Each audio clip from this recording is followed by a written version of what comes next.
hal yang paling membuat danyo gelisah. Hai dah pastikan roh tu amai kebaikan gedanyo pasti lebih le dari kejahatan. Pakan karena untuk terjadi dosa gampang dah, untuk terjadi kebaikan bagi danyo sulit. Hal-hal yang membuat sulit dah berbuat kebaikan kadang sib bagi danyo.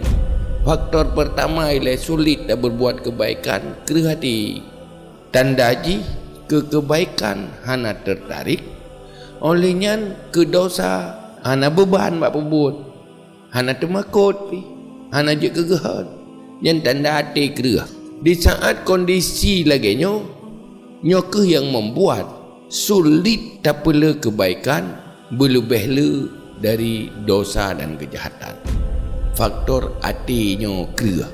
Pakan kerja kerah hati akibat pikiran le tak pakai untuk dah semiki ke persoalan udip, hansip kapasitas dah semiki ke persoalan mati, hansip ukuran. Ini salah satu sebab kerah hati. Yang kedua, letak puas tak galak ke hal-hal yang dunia yang menyebab kerah hati dia, sehingga orangnya danyo dapat tak punyum-punyum roh dia. Seorang nak tertarik ke amal kebaikan yang akhirat, nak tertarik nikmat-nikmat yang sebatas dunia. Danyo budak depa bahawa yang menentukan masa depan akhirat dua hal. Sabuh ilmu, yang kedua amal. Yang pangkai akhirat. Ilmu yang menyangkut dengan akhirat, menyangkut dengan Tuhan, menyangkut dengan ibadat. Yang kedua amal. Amalnya buh amal zahir, buh amal batin. Amal batin iaitu jalan pikiran danyo yang dah semiki, yang dah ingat. Yang kedua sikap lahir, menyo kurang tertarik kepada ilmu, kurang tertarik kepada amal, baik amal zahir atau amal batin. Yang pertanda gedanyo hana menarik ke masa depan akhirat. Misi Rasulullah adalah pegat akhlak manusia. Innama bu'istu liutamima makarimal akhlak.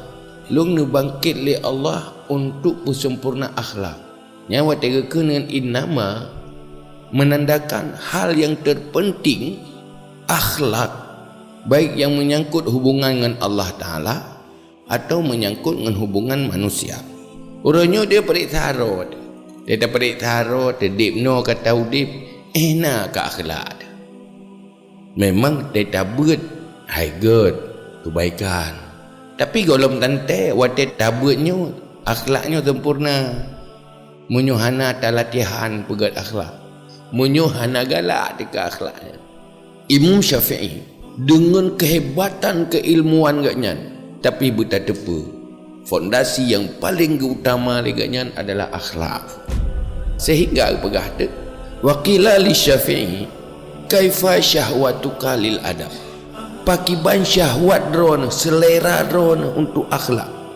Nya tanya le sahabat Syafi'i, Imam Syafi'i. Nekul li Syafi'i. Ulung dengar dengan sebuah huruf daripada ilmu yang menyangkut dengan akhlak. Atrai hana pernah lung dengar, maka seluruh anggota lung hawa ile anggota lung ada jet benar pendengaran untuk menikmati dengar tentang ilmu yang menyangkut dengan akhlak. Duduk berhalam wa kaifa talabukalahu, bagaimana mencarimu baginya akhlak. Jawab dia Syafi'i, lagi pencarian tiro orang inang yang kagadah anu dan hana anu lain, anu tik bijih mata ke saboh tagai, anu nyan kagadah hana moho. Pasti udip mati hana gepiuh-piuh riak mita anu gadah ya.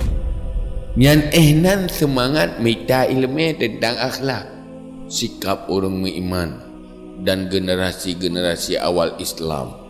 Lam udipnya yang paling indah lam mata tiganya dalam perasaan adalah indahnya akhlak. Uronyo gedenya taudib lam kehancuran akhlak.